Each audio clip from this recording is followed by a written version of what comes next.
जलवायु विज्ञान में आज हम वायु राशियों एवं वाताग्र के बिंदु टॉपिक को लेंगे। मध्य अक्षांशों के मौसम में तेजी से बदलाव होता है और यह परिवर्तन कुछ घंटों के अंदर ही दिखाई पड़ने लग सकता है। इन परिवर्तनों को लाने में वहाँ वायु राशियों का उष्ण और शीतल, ध्रुवीय शीतल और उष्ण वायु राशियाँ जो पछुआ पवनों के साथ चलती हैं, उनकी महती भूमिका होती है। वायु राशि क्या चीज़ है? वायु राशि एक ट्रेडिशनल या परंपरागत रूप से वायु की एक बड़ी मात्रा को कहा जाता है, जिसके भौतिक गुण जैसे तापमान, आर्द्रता इत्यादि बड़े लंबे चौड़े क्षेत्र पर एक जैसे होते हैं। आजकल इस संकल्पना को थोड़ा बहुत संशोधित कर दिया गया है तथा अब वायु राशियों को वायुमंडल के ऐसे क्षेत्रों के रूप में देखा जाता है जहां मुख्य भौतिक विशेषताओं की क्षैतिज परिवर्तनशीलता काफ़ी मंद या अल्प होती है। मतलब परिवर्तनशीलता पाई जाती है लेकिन बहुत कम होती है। आजकल इस रूप में वायु राशियों को हम परिभाषित करते हैं। समरूपता तो है लेकिन वैसी नहीं, उसमें परिवर्तनशीलता का संपुट रहता है। वायु राशि वायुमंडल की निचली परत पर ही लागू होती है, किंतु इनका क्षैतिज विस्तार कई लाख वर्ग किलोमीटर पर भी हो सकता है। दो दशाएं प्रमुख स्रोत क्षेत्रों की अवस्थिति को निर्धारित करती हैं। वायु राशि जिन क्षेत्रों से उत्पन्न होती है उन्हें वायु राशि स्रोत प्रदेश या एयर मास सोर्स रीजन्स कहा जाता है। इन वायु राशि के स्रोत प्रदेशों में दो दशाएं इनकी अवस्थिति को प्रभावित करेंगी। पहली, वायु राशि स्रोत प्रदेश सामान्य वायुमंडलीय परिसंचरण के अपेक्षाकृत शांत प्रदेश होते हैं, विशेष रूप से अर्धस्थायी प्रतिचक्रवात के क्षेत्रों में जहाँ उपोष्ण उच्च वायुदाब की पेटी में अर्धस्थायी प्रतिचक्रवात की दशाएं पाई जाती हैं। यहाँ इन शांत दशाओं से उष्ण कटिबंधीय वायु राशियाँ उत्पन्न होंगी। ऐसे प्रदेशों में वायु की गति धीमी होती है और समरूपी विशेषताओं वाली वायु राशियाँ वायुमंडल में डिस्टर्बेंस कम होने से समान विशेषताओं वाली वायु राशियाँ विकसित हो पाती हैं। स्रोत प्रदेश प्राय ऐसे क्षेत्र हैं जहाँ पृथ्वी की सतह काफ़ी हद तक समरूपी होनी चाहिए। ये कोई महासागर हो सकता है, मरुस्थल हो सकता है, विशाल हिम से ढका हुआ, बर्फ से ढका हुआ क्षेत्र हो सकता है, लेकिन उसमें समरूपता पाई जानी आवश्यक होती है। अपने स्रोत प्रदेशों से दूर जाने पर वायु राशियाँ काफ़ी हद तक संशोधित होने लगती हैं। इस वायु राशियों के अगर हम प्रकारों को लें तो सर्वाधिक प्रचलित वर्गीकरण में हम कुछ प्रतीकों के द्वारा वायु राशियों को दिखाते हैं। जैसे ध्रुवीय वायु राशियों को, पोलर एयर मासेस को हम कैपिटल P से दिखाते हैं। उष्णकटिबंधीय वायु राशियों को, ट्रॉपिकल एयर मास को कैपिटल T द्वारा दिखाया जाता है, तो P और T। मध्य अक्षांशों में इन वायु राशियों के बीच में जो ध्रुवीय वाताग्र पाया जाता है, इन दोनों के बीच में जो सीमा रेखा है वो ध्रुवीय वाताग्र है। पहले भी हम इसका जिक्र कर चुके हैं। ध्रुवीय वायु राशियाँ ध्रुवीय प्रदेशों की अपेक्षा उप आर्कटिक क्षेत्रों में उत्पन्न होती हैं। हम उनको नाम देते हैं ध्रुवीय वायु राशियाँ, लेकिन ये आर्कटिक प्रदेशों से या उप आर्कटिक प्रदेशों से उत्पन्न होती है। ध्रुवीय प्रदेशों से कुछ है ना भूमध्य रेखा की ओर के क्षेत्र। कुछ अन्य वायु राशियाँ भी क्षेत्र के अनुसार हम गिना सकते हैं, जैसे आर्कटिक वायु राशियाँ A से दिखाते हैं, भूमध्य रेखीय वायु राशियाँ इक्वेटोरियल को E से दिखाते हैं। इन प्रत्येक वायु राशि के समूह को उनको स्रोत क्षेत्र के अनुसार दो उपवर्गों में बांटते हैं। एक महासागरीय जिसको मैरीटाइम या M बोलते हैं, और दूसरी महाद्वीपीय जिसे कॉन्टिनेंटल या सी, छोटा एम और छोटा सी के द्वारा दिखाया जाता है। महासागरीय क्षेत्र की वायु राशियों में तापमान अपेक्षाकृत गर्म होने की चांस होते हैं और उनमें नमी अधिक होती है, और महाद्वीपीय वायु राशियों का स्वरूप उनकी अपेक्षाकृत शुष्क होता है। शुष्क प्रदेश होते हैं सागरीय क्षेत्रों की तुलना में। उत्तरी गोलार्ध में ध्रुवीय महाद्वीपीय वायु राशियाँ यानी कि पोलर कॉन्टिनेंटल पी बड़ा सी छोटा वायु राशियों के स्रोत प्रदेश दो हैं, एक मध्यवर्ती कनाडा और एक साइबेरिया। शीतकाल में यहाँ उत्पन्न वायु राशियाँ अत्यंत शीतल, बहुत शुष्क और मेघ रहित होती हैं। निम्न अक्षांशों में महासागरों पर स्थित उपोष्ण कटिबंध उच्च दाब के केंद्र उष्ण कटिबंधीय महासागरीय वायु राशियों के प्रमुख स्रोत हैं। गर्म प्रदेशों की महासागरों पर उत्पन्न वायु राशियाँ कहाँ? उपोष्ण उच्च वायु दाब के जो केंद्र पाए जाते हैं महासागरों के पूर्वी हिस्सों में।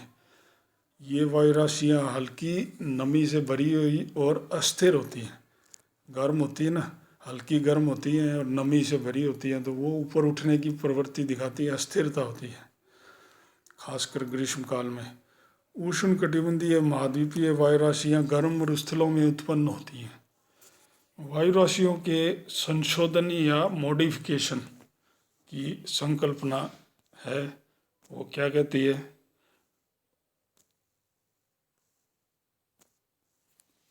सामान्य वायुमंडलीय परिसंचरण के प्रारूप के अनुसार वायु राशियाँ अपने स्रोत क्षेत्र से स्थानांतरण करती हैं। इस दौरान उनके मूलभूत गुण संशोधित होने लगते हैं और उनके द्वारा लाया गया मौसम उनके स्रोत क्षेत्र के मौसम से काफ़ी अलग हो सकता है। वायु राशियों में यह परिवर्तन दो मुख्य विधियों से संपन्न हो सकता है, एक आंतरिक संशोधन और दूसरा धरातल के प्रभाव के द्वारा संशोधन।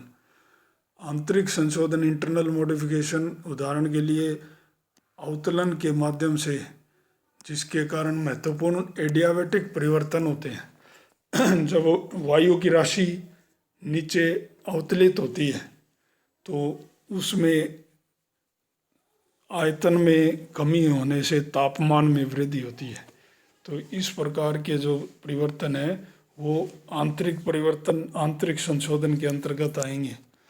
और अलग अलग प्रकार के धरातलों पर अलग अलग मौसम या जलवायु के धरातल पर पहुंचकर उन धरातल के गर्म या ठंडी, शुष्क या आर्द्र विशेषताओं को ग्रहण करने पर भी वायु राशियों में संशोधन हो सकता है। इन दोनों प्रक्रियाओं का अंतिम परिणाम हम द्वितीयक वायु राशियाँ या सेकेंडरी वायु राशियों के रूप में जानते हैं। ऐसी स्थानांतरणशील वायु राशियाँ जो कि उन क्षेत्रों की अपेक्षा गर्म होती है जहाँ से वे गुजर रही होती हैं, उन्हें W यानी वार्म प्रत्यय या सफिक्स दिया जाता है। अतः TMW क्या हुई?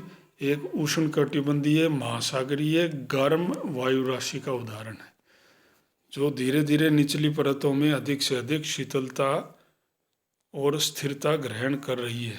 शीतल होगी तो वायु राशि स्थिर भी हो जाती है ठंडी होने के साथ साथ। ऐसी वायु राशियाँ जो मार्ग के धरातल की अपेक्षा अधिक ठंडी होती है, जहाँ से वो गुजरती है उसकी अपेक्षा ज़्यादा ठंडी होती है, तो वो वायु राशियाँ उत्तरोत्तर गर्म होती जाती हैं क्योंकि उनकी निचली परतें गर्म हो रही होती हैं। ऐसी वायु राशियों को हम के प्रत्यय को, के फॉर कोल्ड या कोल्ड के लिए जर्मन भाषा का शब्द है, तो ऐसे जो वायु राशियाँ अपने निचले भूभाग या प्रदेश की अपेक्षा ज़्यादा ठंडी होती है, उनको के प्रत्यय से दिखाते हैं।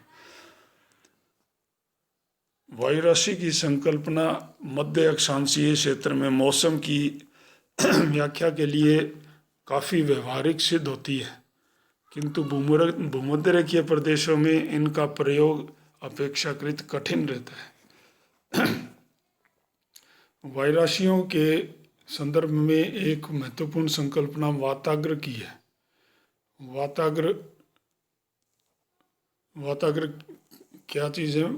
वाताग्र वायुमंडल में ऐसे विस्तृत मिश्रण के कटिबंध होते हैं जहाँ मिक्सिंग होती है दो तरह की वायु राशियों की, जहाँ वायुदाब, तापमान तथा वायु राशियों के अन्य लक्षणों में क्षैतिज परिवर्तनशीलता तीव्र हो जाती है, यानी कि क्षैतिज परिवर्तनशीलता या प्रवणता पाई जाती है।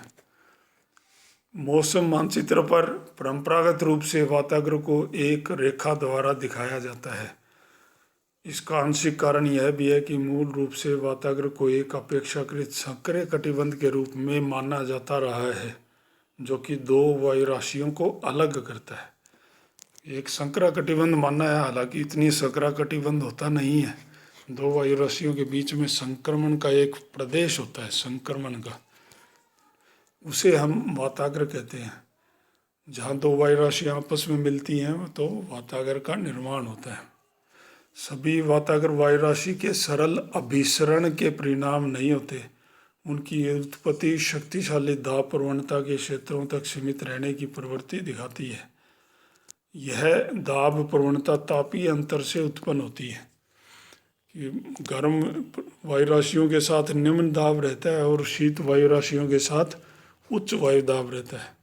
तो ये दाब प्रवणता जुड़ी रहती है वायु राशियों के साथ। तो वायु दाब के परिवर्तन या वायु दाब में परिवर्तनशीलता के अनुसार ही वायु की गति उत्पन्न होती है।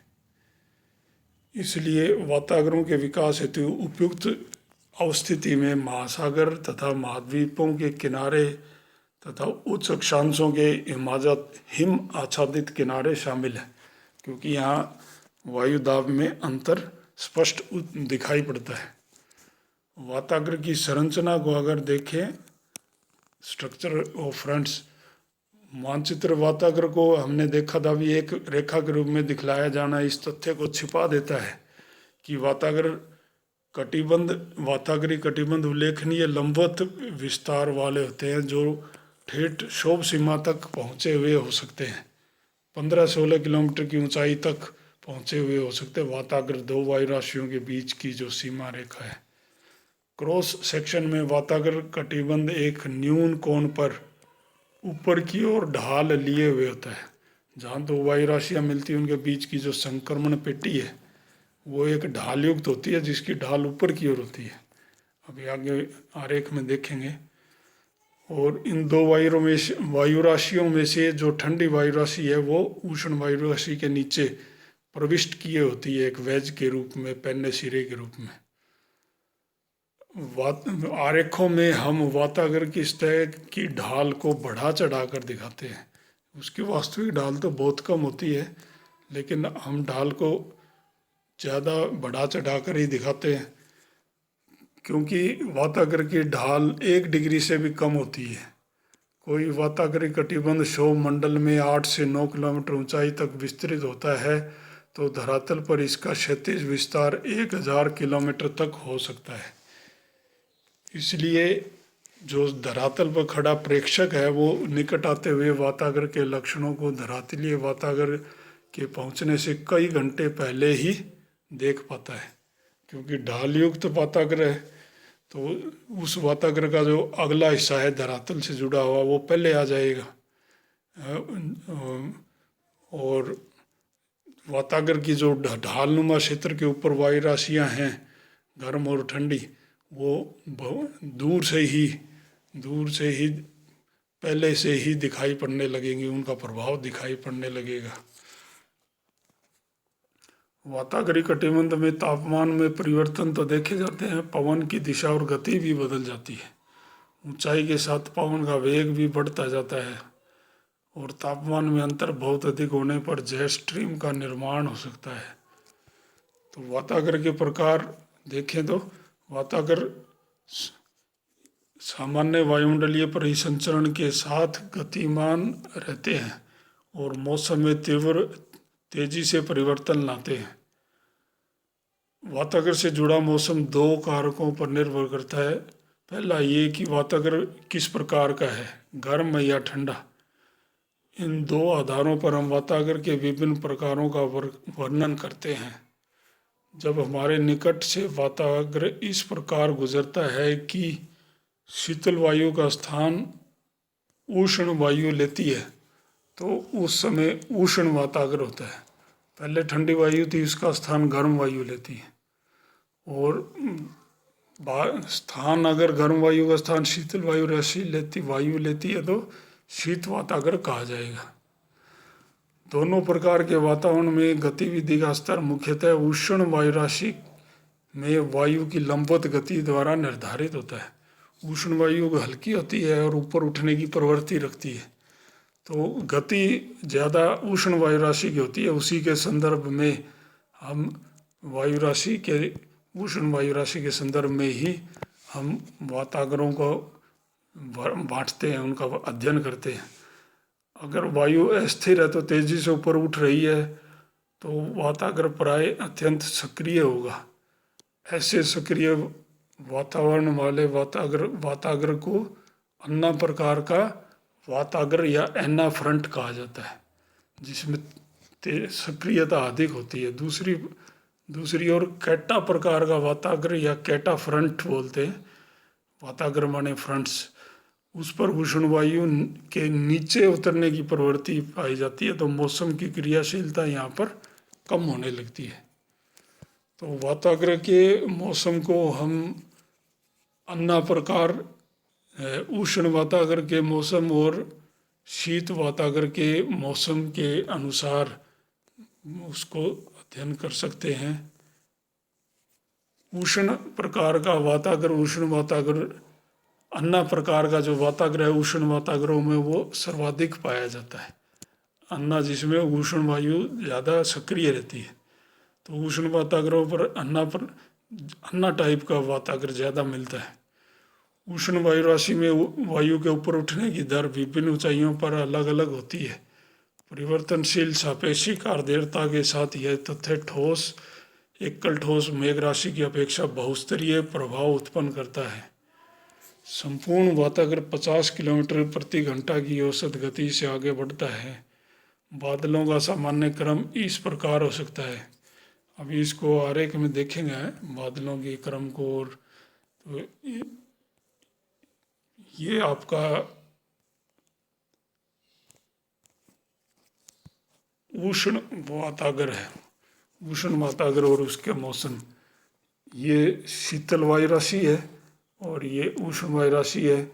उष्ण वायु राशि शीतल वायु राशि के क्षेत्र की ओर गतिमान है, तो इसलिए इसके बीच में जो ये वातावरण बना है ये फ्रंटल जोन या वातावरण कटिबंध है, ये उष्ण वातावरण कहलाएगा। तो ये अपेक्षाकृत मंद ढाल का होता है। और जैसे उष्ण वायु शीतल वायु राशि के क्षेत्र में तेजी से आगे की ओर बढ़ती है, ऊपर की ओर उठती है, तो इसे एना प्रकार का उष्ण वातावरण है। इसमें सबसे नीचे उष्ण वायु राशि में स्तरीय मेघ होते हैं, परतदार। उसके ऊपर वर्षा मेघ होते हैं जिसे निम्बस कहते हैं। फिर मध्यम ऊंचाई वाले मेघ होते हैं एस, जिसे उच्च स्तरीय मेघ कहा जाता है। फिर अधिक ऊंचाई पर सिरोस्टेटस मेघ होते हैं जिन्हें पक्षाभ स्तरीय मेघ कहते हैं, पक्षियों की जैसी आकृति वाले और उनमें स्तरीय मेघों का मिश्रण। और सबसे ऊपर पक्षाभ मेघ या सिरस मेघ पाए जाते हैं। जबकि शीतल वायु राशि में स्ट्रेटोक्यूमुलस यानी कि स्तरीय कपासी मेघ, परतदार और कपासी मेघ का मिश्रण या केवल कपासी मेघ क्यूमुलस मेघ पाए जाते हैं। तो पूरी उष्ण वायु राशि में नीचे से ऊपर अधिक ऊंचाई तक के क्षेत्र में पूरे मेघ अलग अलग प्रकार के पाए जाते हैं और उनसे लगातार वर्षा होती है, क्योंकि मंद ढाल के वातावरण पर वायु राशि धीरे धीरे ऊपर चढ़ रही होती है। मंद ढाल है इसलिए धीरे धीरे ऊपर गर्म वायु राशि चढ़ेगी और धीमी लेकिन लगातार बारिश होती है।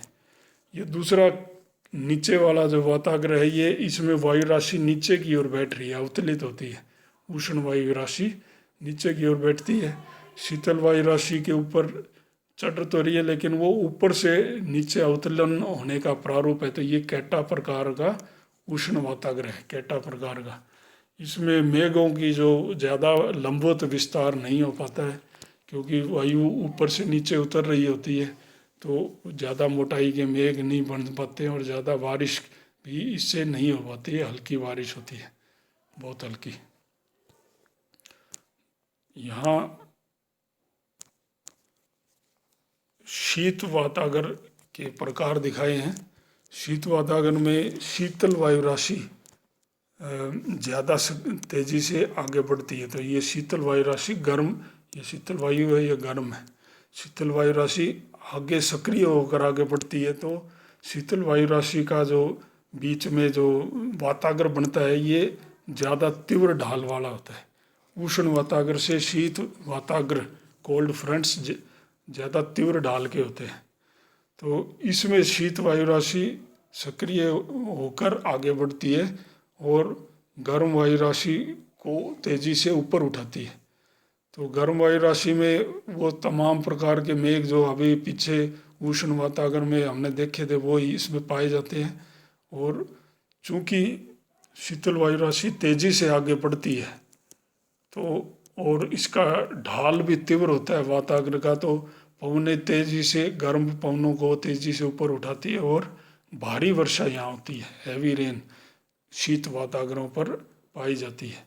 इसमें शीत वायु राशि में एक अलग से मेघ हमें यहाँ दिखाई पड़ रहा है, जिसे सीबी बोला है, क्यूमुलो निम्बस, यानी कि कपासी वर्षा मेघ। दुनिया का सबसे लंबवत विस्तार वाला मेघ होता है, जिसे तड़ित झंझा, तूफान वाला मेघ भी कहते हैं।